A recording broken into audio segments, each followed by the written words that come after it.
Zapret patiga qaramay baliq ushlab yurgani uchun mana ekologiya xodimlari ushlab oldi. Qo'lga tushdim baribir shogird.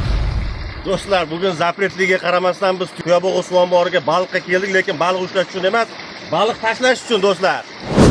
Xo'p do'stlar, Golden Fish Group mas'uliyat cheklangan jamiyati tomonidan tabiiy suv havzamizga, ya'ni o'sha Tuyabog'i suv omboriga ekologiya xodimlari nazorati ostida 50 mingdan oshiq sazan baliq chovoqlari bugun qo'yib yuborilmoqda.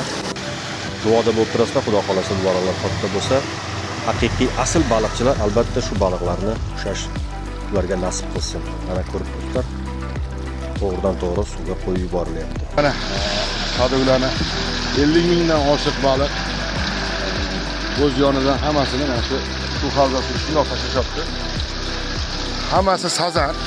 Xudo xolasa yaqinda yana yangi turdagi baliqlarni tashlash boshlashar ekan. Uni ham sizlarga olib ko'rsatamiz xudo xolasa. Hammasi mana ekologiya xodimlarini kontrol ostida bo'lyapti. Ochiq suvga qarab ketyapti. O'sha tomondan tashlangan.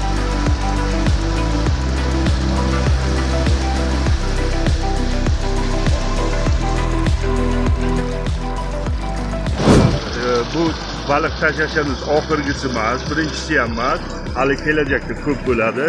O'shaning uchun nima desak, hammaga omad shu baliqni ushlashsin.